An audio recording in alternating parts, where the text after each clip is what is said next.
기독교 영성개론 제2강 영성의 성경적 기초에 대해서 강의를 시작하도록 하겠습니다. 먼저 우리가 배워야 할 것을 크게 두 개로 나누어 보면 성경의 영성에 있어서 구약적인 기초가 있고요. 신약적인 기초가 있는데 그 신약적인 기초는 또 두 개로 쪼개서 신약과 주기도문의 영성으로 구분을 해서 보도록 하겠습니다. 구약의 기초에서는 모세오경, 창세기, 출애굽기, 레위기, 민수기, 신명기에 나타난 영성을 살펴볼 것이고, 전기 예언서, 여호수아, 사사기, 사무엘상하, 열왕기상하에 나타나 있는 영성을 볼 겁니다. 그 다음에 후기 예언서에서는 이사야, 예레미야, 에스겔, 시비, 소선지서에 나타나 있는 영성을 살펴볼 것이고요. 시가서에서는 욥기, 시편, 잠언, 전도서, 역대기에 나타난 영성을 살펴보겠습니다. 신약의 영성의 부분에 있어서는 크게 세 가지의 특징이 있는데, 신약에서는 예수 그리스도와 연합하는 영성이 강조되어 있고요. 그 다음에 예수님께서 가르쳐 주신 하나님 나라에 대한 영성, 종말론적인 영성이 있습니다. 성령 안에서 살아가는 사람들의 영성은 어떤 것인가 하는 것을 신약 영성의 기초로 살펴보겠습니다. 크게 세 번째로는 주기도문의 영성을 공부하겠는데요. 주기도문이 기원하게 된 것, 그것이 역사적으로 발전한 것, 그 다음에 주기도문이 어떤 구조를 가지고 있으며 그 주기도문이 가지고 있는 내용의 영적인 의미를 살펴보는 그런 공부를 할 것입니다.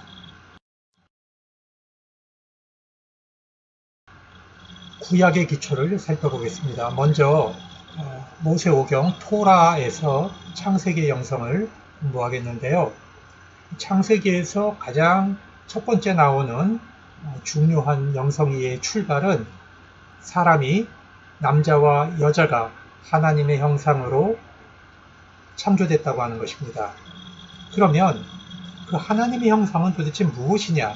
여기에 대해서는 신학자들 간에 많은 논쟁이 있습니다만, 성경이 창세기가 제시하고 있는 하나님의 형상의 가장 특징은 바로 하나님과 함께 자연을 다스리고 보살피면서 이 땅에 번성하라고 하신 하나님의 축복과 위임의 바로 그 명령, 그것을 받아들일 수 있는 것이 바로 하나님의 형상의 특징이라고 볼 수가 있습니다. 시편 8편에 보면 사람은 어떤 존재인가? 하나님보다 열등한 피조물로 창조됐지만, 그러나 다른 모든 피조물보다 탁월한 존재로, 하나님의 형상을 지닌 존재로 그렇게 창조된 존재가 바로 사람이라고 하는 것을 증언하고 있습니다. 인간은 하나님의 형상을 가지고 있기 때문에 하나님과 인간 사이에는 교제가 일어납니다. 친교가 일어나고 펠로우십이 일어납니다. 하나님께서 다른 모든 창조 세계를 보살필 때에 하나님께서 창조하신 인간과 함께 세계를 보살피십니다. 그래서 사람은 노동을 통해서 창조 세계를 보살피면서 하나님과 교제하도록 그런 특권을 받은 존재라고 하는 것을 우리가 알고 있습니다. 하나님께서는 또한 인간에게 자유와 의지를 주셨습니다.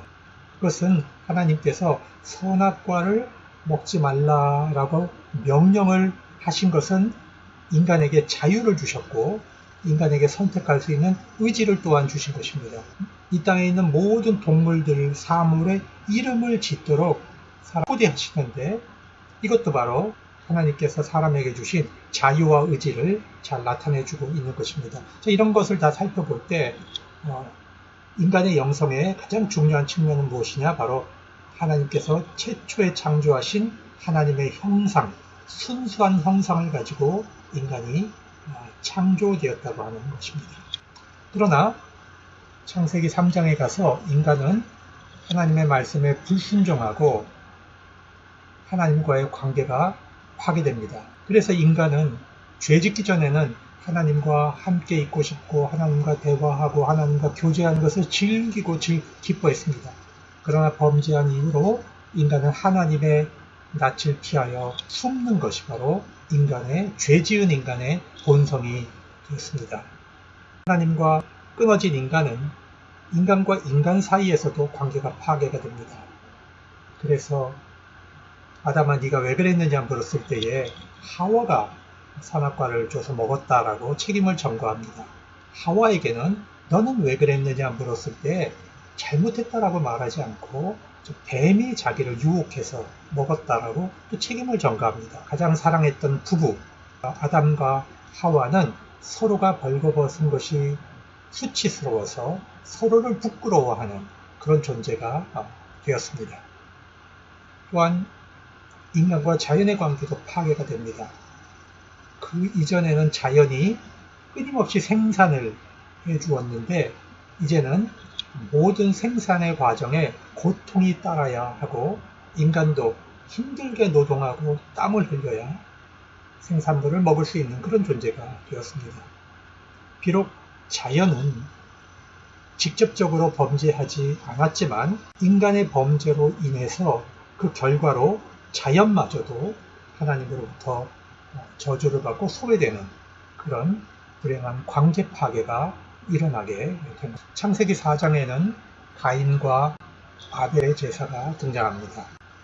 비록 범죄한 사람들이지만 하나님을 향해 제사를 하려고 한다고 하는 것은 하나님을 찾는 인간의 영적인 욕구가 있다라고 하는 것을 보여주는 것입니다. 하나님의 형상이 비록 파괴됐지만 인간 안에는 존재하는 것입니다. 아벨을 죽인 가인은 방황하게 됩니다.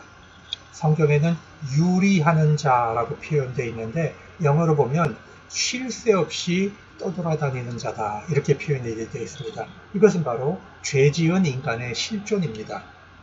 하나님의 품을 떠났기 때문에 어느 곳에서도 쉴 곳을 찾을 수가 없었습니다. 그것이 바로 하나님을 떠난 인간의 죄인의 모습이죠. 그래서 가인은 끊임없이 방황을 하다가 아들을 낳고 자기 아들의 이름으로 에녹성을 건축을 합니다.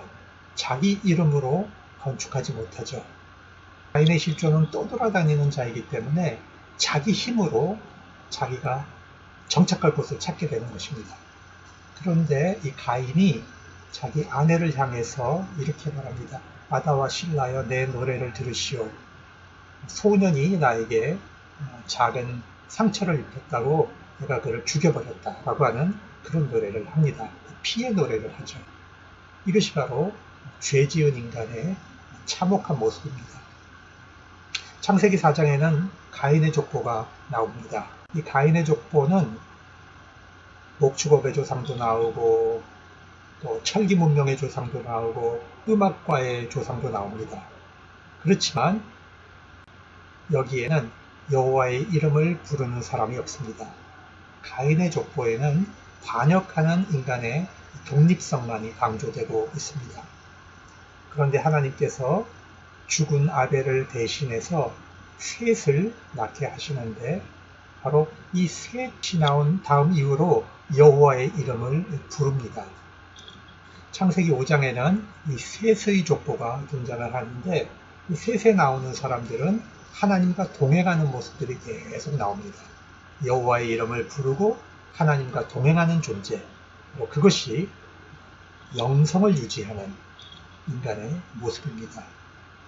그래서 가인의 족보에 나오는 에녹은 자기의 성을 건축하는 존재였다면 셋의 족보에 나오는 에녹은 하나님과 동행하다가 부름을 받아서 하늘나라로 들려 올라가는 그런 축복된 존재인 것을 비교하고 있습니다. 그 다음에 홍수 심판이 나오는데 하나님께서는 심판 가운데서도 하나님의 은혜를 끊어버리지 않습니다. 그 홍수 심판 이후로 하나님은 또한 새롭게 창조를 시작하시면서 모든 자연과 모든 인간들에게 새로운 축복을 하십니다. 그리고 무지개 언약을 또 허락을 하셔서 하나님의 사랑을 표현해가는 것을 우리가 볼 수 있습니다.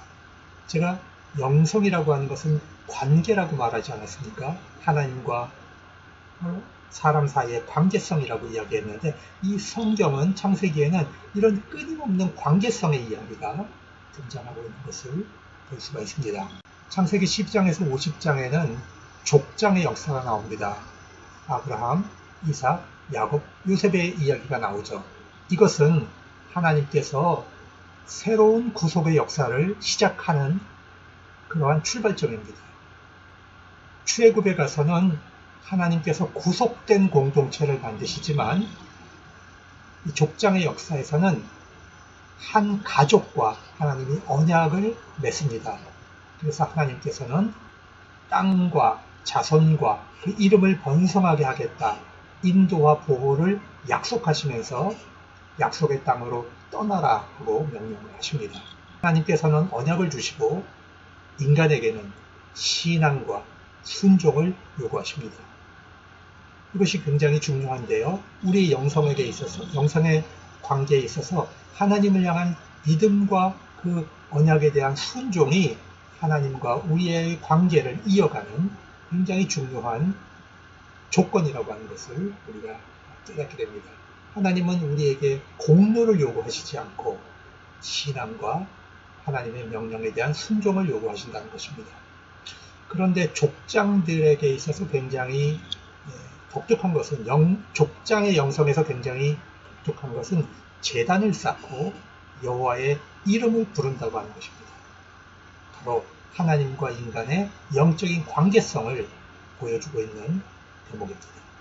그 다음에 출애굽기의 영성으로 가겠습니다. 출애굽기 1장에서 15장까지는 하나님께서 모세를 택하시고 훈련시켜서 이스라엘 백성을 출애굽하시고 구원하시는 사건이 나오고 있습니다. 그러면 하나님께서 왜 출애굽하시고 구원하셨을까? 성경에는 내 백성을 내어보내라, 그들이 광야에서 나를 예배할 것이다, 이렇게 말하고 있습니다. 즉 시내산에 데려가셔서 하나님과 언약을 맺게 하는 겁니다. 구원받은 하나님의 백성들과 하나님이 언약을 맺는 것이 바로 출애굽과 구원의 목적이었습니다. 하나님께서는 이 구속된 공동체와 관계성을 형성하시는 겁니다. 그리고 율법을 주시죠. 십계명과 언약법전을 주시는 것은 하나님께서 구원을 한 이후에 하나님 백성을 만들기 위해서 율법을 주시는 겁니다. 그러니까 율법으로 구원받는 것이 아니고요. 하나님의 특별한 구원 사건 이후에 하나님의 온전한 백성을 만들기 위해서 율법을 주신다고 하는 것을 우리가 잘 깨달아야 합니다. 그렇기 때문에 율법으로 구원을 이루려고 했던 모든 율법주의는 실패할 수밖에 없는 것입니다. 십계명 가장 서문에 이렇게 기록이 되어 있습니다.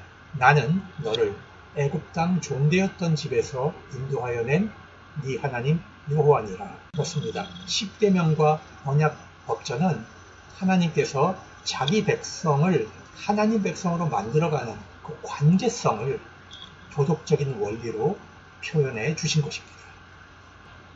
하나님께서 그 백성과 언약 관계를 맺었는데 그것은 선교적 차원이 그 안에 들어 있습니다. 출애굽기 19장 5절에서 6절에 보면 세계가 다 내게 속하였나니 너희가 내 말을 잘 듣고 내 언약을 지키면 너희는 모든 민족 중에서 내 소유가 되겠고 너희가 내게 대하여 제사장 나라가 되며 거룩한 백성이 되리라 했습니다. 여러분, 이스라엘은 선택을 받았는데 그 선택받은 목적이 있습니다. 그것은 이 세상 나라에 들어가서 제사장 기능을 하는 것입니다. 하나님과 인류 공동체 사이에 관계성을 맺는 일을 하도록 부름을 받은 것입니다. 그러니까 선택받은 것은 특권이긴 하지만 나만 잘 먹고 잘 사는 특권이 아니라 선교적 봉사를 하는 그런 기능을 가지고 있는 것입니다. 그래서 우리가 이 선택 사상을 특권으로 여기고 우리 민족만이 특수하다고 여겼던 유대 민족이 결국에는 예수님이 오신 다음에 기독교 신앙에서 떨어져 나가게 되는 가장 큰 이유가 바로 이 잘못된 특권의식 때문에 그렇습니다. 우리 기독교인들도 마찬가지입니다.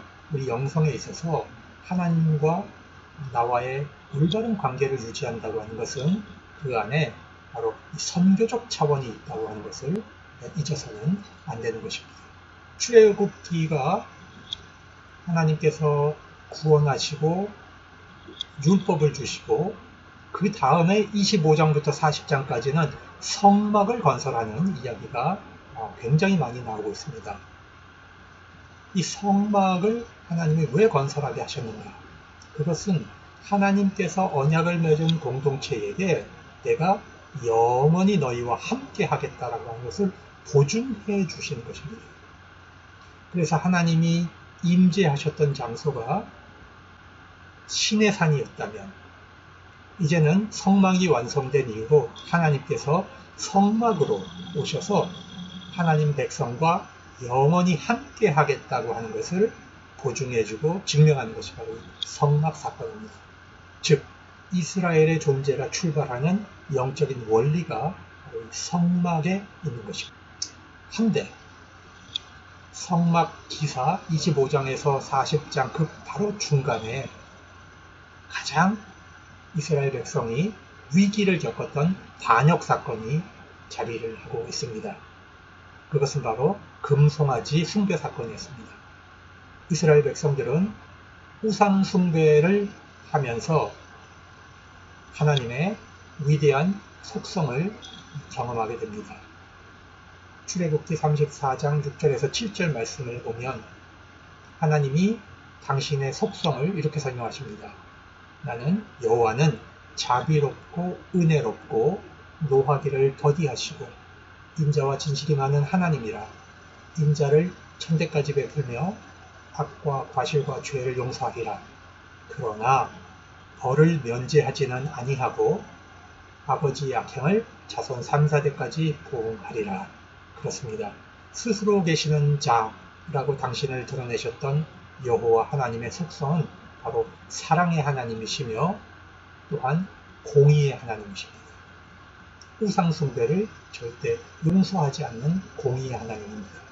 그렇기 때문에 하나님의 백성은 하나님의 사랑을 경험하면서 하나님을 찬양해야 하는 것이고 하나님의 공의로우심 앞에서 우리는 참회하며 회개해야 하는 그런 태도를 갖게 되는 것입니다.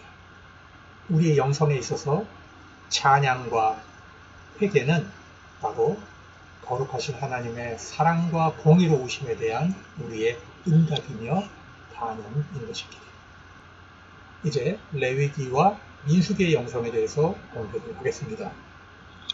레위기와 민수기가 기록된 것은 바로 하나님께서 우리 이스라엘 백성과 함께 하신다는 그 임재를 보장하는 것입니다. 그리고 하나님이 이스라엘 백성과 언약을 맺고 있다고 하는 것을 교육하고 가르치는 목적으로 기록이 됐습니다. 특히 레위기에는 희생제사법이 나옵니다. 5가지 제사가 나오죠. 번제, 소제, 화목제. 이것은 자발적으로 드리는 것입니다. 그래서 하나님 앞에 찬양을 하고 헌신하고 감사를 하는 것입니다. 그러나 속죄제와 속건제는 범죄했을 때 반드시 드려야 하는 그런 제사입니다. 의무적인 제사입니다. 속죄 제사는 죄사함을 위한 것이고요. 속건제는 실수로 범죄한 것입니다. 실수로 거룩한 것을 손상시키거나 잘못을 범했을 때에 하나님 앞에 배상하는 제사가 바로 속건제입니다. 이것은 결국에 하나님과 그 백성의 관계성을 양육할 목적으로 하나님께서 5가지 희생 제사법을 모세를 통하여 알려주신 것입니다. 여기서 굉장히 주의 깊게 봐야 하는 것은 번제와 속죄제는 일반적으로 동물 제사를 드립니다. 희생 제사를 드리게 되어 있습니다. 그런데 가난한 사람들은 짐승을 바칠 만한 경제적인 능력이 없습니다. 이런 사람들을 위해서 하나님께서는 곡식으로 제사를 드리도록 허용을 해 주십니다.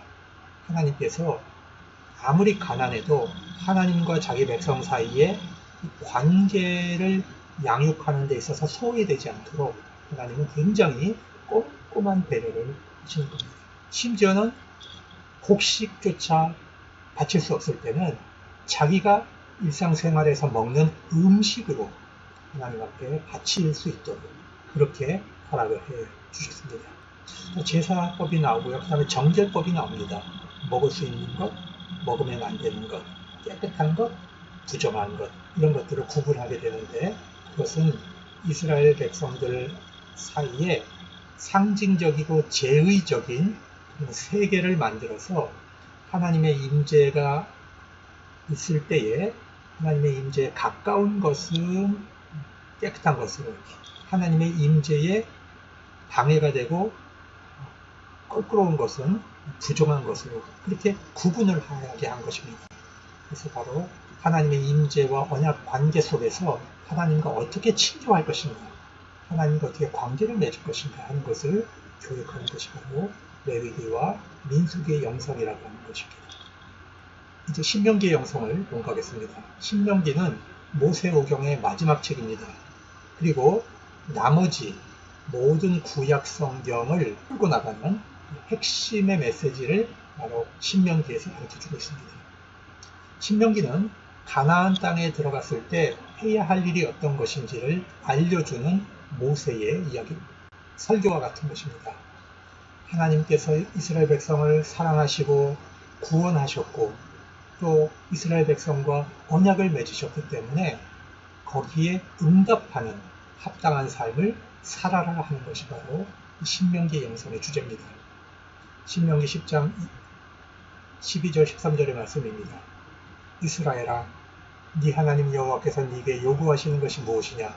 네 하나님 여호와를 경외하여 그의 모든 도를 행하고 그를 사랑하며 마음을 다하고 뜻을 다하여 네 하나님 여호와를 섬기고 내가 오늘 네 행복을 위하여 네게 명하는 여호와의 명령과 규례를 지킬 것이 아니냐. 신명기의 영성은 나머지 구약 성경 전체를 향해 신학적인 전망과 영속성을 제공하고 있습니다. 신명기 영성은 예배 영성이 되어 있습니다. 하나님께만 예배해라. 하나님께서 정하신 장소에서 예배해라. 올바른 방법으로 예배해라. 그래서 이 신명기 영성은요, 하나님께서 시내산에서 맺은 언약은 오늘날에도 현재 살아있는 것이며 하나님과 우리가 관계를 맺게 해주는 언약이다. 그것을 잊지 말라고 하는 것입니다. 신명기에서는 그래서 복과 저주에 대한 이야기가 나옵니다. 신명기 28장에 나옵니다. 네가 네 하나님 여호와의 말씀을 청종하면 이 모든 복이 네게 임하여 네게 이를 것이다. 그러나 여호와의 말씀을 순종하지 아니하면 이 모든 저주가 네게 임하여 너에게 이를 것이다. 그래서 선택을 하라는 겁니다. 여호와를 선택할지 우상 숭배를 선택하든지, 그러나 그 책임은 네가 져야 한다는 것입니다. 복과 저주가 있다는 것이죠. 이것이 바로 그 구약 성경 전체를 관통하는 신명기 법전의 영성의 정신입니다. 전기 예언서의 영성을 보겠습니다. 아까도 말씀드렸듯이 신명기 영성이 전기 예언서를 다 지배하고 있습니다.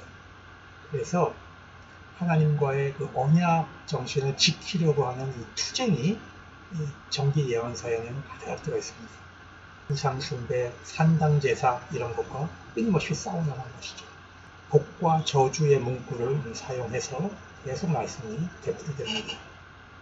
그 다음에 열왕기에 가면은 하나님 앞에 예배하는 데 열정을 다하고 순결했던 다윗 왕권에 대해서 높이 평가하는 그런 이야기들이 이제 열왕기서에 기록이 됩니다. 그리고 열왕기상 8장에 솔로몬이 예루살렘 성전을 봉헌한 후에 기도하는 내용이 있습니다. 이것이 바로 아주 굉장히 중요한 영성입니다. 성전을 왜 지었을까요? 이것은 솔로몬이 자기 왕권을 강화하기에 지은 것이다. 이렇게 부정적으로 볼 수도 있지만 더 근본적인 것은 하나님과 백성 사이의 관계성을 양육하기 위한 것입니다. 그래서 솔로몬이 이렇게 기도하잖아요. 우리 백성이 범죄했을 때, 우리가 전쟁에 패하여 뿔뿔이 흩어졌을 때, 기근이 왔을 때, 전염병이 돌고 메뚜기 재앙이 왔을 때, 하나님의 백성들이 성전을 향하여 기도하면 하나님께서 그 기도를 들어응답해 주십시오. 그렇게 솔로몬이 기도합니다. 즉 이스라엘 백성이 하나님을 찾을 수 있는 기도의 장소를 제공한 것이 바로 예루살렘 성전의 목적이었습니다.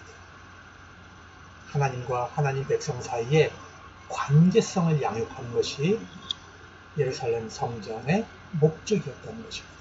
이것이 바로 신명기 영성과 정기 예언서의 영성입니다. 후기 예언서의 영성을 살펴보겠습니다. 후기 예언서는 이사야, 예레미야, 에스겔, 또 12개의 그 소선지서들을 말하는 것인데요. 핵심적인 영성은 하나님을 선택하라는 것입니다. 바벨론 포로가 될 수 있는 그런 민족의 위기에 직면했을 때 이사야는 하나님을 의지해라. 애굽을 의지하지 말고 강대국을 의지하지 말고 군사를 의지하지 말고 하나님을 의지해라. 예레미야는 하나님 앞에 진정으로 회개하라고 얘기합니다. 껍데기로 회개하지 말고 겉옷을 찢지 말고 너의 마음을 찢고 하나님 앞에 회개해라. 그리고 하나님을 선택해라. 에스겔서는요.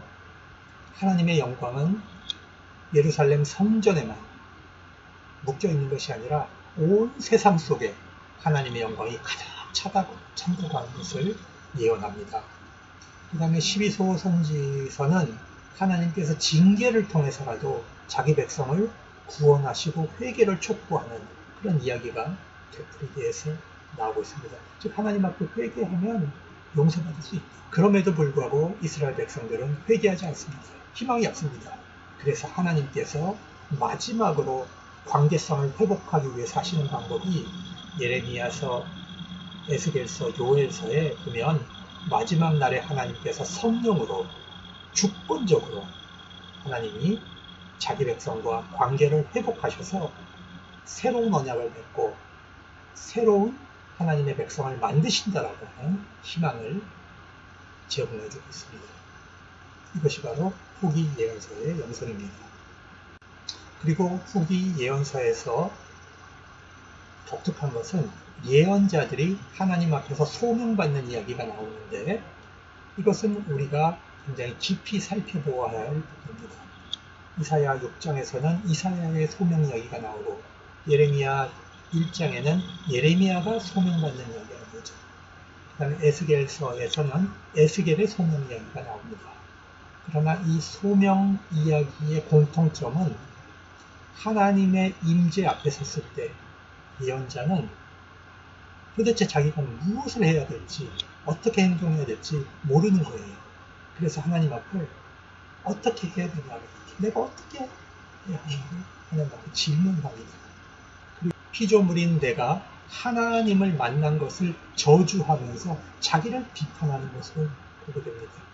여러분 이것이 바로 하나님을 만나는 우리 인간의 모습입니다. 올바른 영성이라고 하는 것은 교만하지 않습니다. 하나님 앞에 섰을 때 정말 어쩔 줄 몰라 하고 겸손해하고 하나님을 두려워하는 그런 영성이 나타나고 있습니다. 이때 하나님은 각자에게 소명을 주시죠. 그 소명은 하나님이 자기 백성에게 은총을 주시려는 목적으로 예언자를 선택해서 쓰시는 것을 발견하게 됩니다. 하나님의 사랑을 발견하게 됩니다. 그런데 종종 하나님과 언약 백성 사이에 서 있는 예언자들은 굉장히 비극적인 인물로 등장합니다. 호세아서 보세요. 고멜의 배신 때문에 얼마나 고통스러워하고 힘들어합니까? 예레미야는 하나님의 말씀을 전하다가 고문당하고 감옥에 갇히고 내가 다시는 하나님의 말씀을 전하지 않겠다 결심하는데 그 마음에 하나님의 말씀이 불릴 듯 일어나서 또 예언하고 또 박해를 받고 이런 비극적인 모습을 그려냅니다.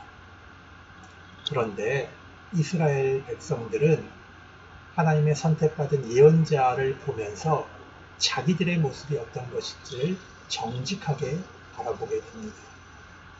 여러분, 하나님의 일꾼들은 하나님 앞에 서 있는 한 인간의 정직한 모습을 드러내야 합니다.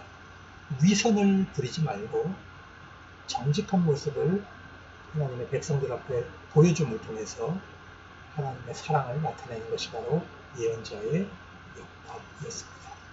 자, 시가서의 양성입니다. 히브리 성경은 크게 세 개로 구성이 되어 있죠.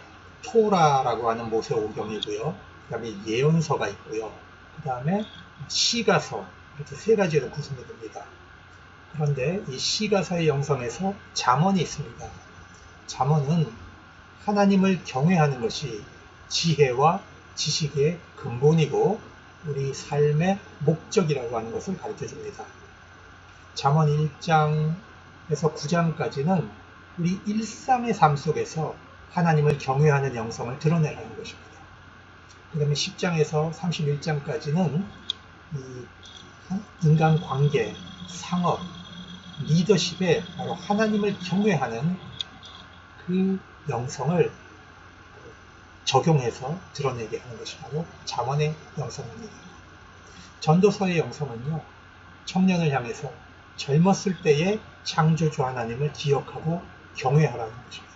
하나님의 말씀에 순종하라고 하는 것을 가르쳐줍니다. 욥기서는 인간이 뜻하지 않는 한계와 지적인 한계 상황을 만날 때에 어떻게 하나님과 영적인 관계를 가질 것인가 하는 것을 잘 보여줍니다. 시편에는 굉장히 다양하고 광범위한 예배 영성이 드러납니다. 탄원의 모습도 나오고요. 죄를 고백하는 모습도 나오고 하나님을 찬양하는 모습도 나오고 심지어는 저주도 나옵니다. 그러나 그 안에는 다양한 방식으로 하나님께서 우리에게 들려주시는 음성이 시편 안에는 들어있습니다. 역대기를 보겠습니다. 역대기는 제사장과 레위인들의 직무와 기원을 설명합니다. 다윗 왕가의 지원 아래서 이 레위인들은 예루살렘 성전의 예배의 영성을 발전시켰고 제사와 찬양에 대한 책임을 감당을 했습니다. 그리고 이스라엘 백성들이 바벨론 포로기에 끌려갔을 때 이때 역대기를 보면서 겸손하게 기도하고 하나님의 얼굴을 찾고 악한 길에서 돌이키면 하나님께서 너희를 회복시켜 주실 것이다 라고 하는 그런 말씀을 기록을 해 놓았습니다.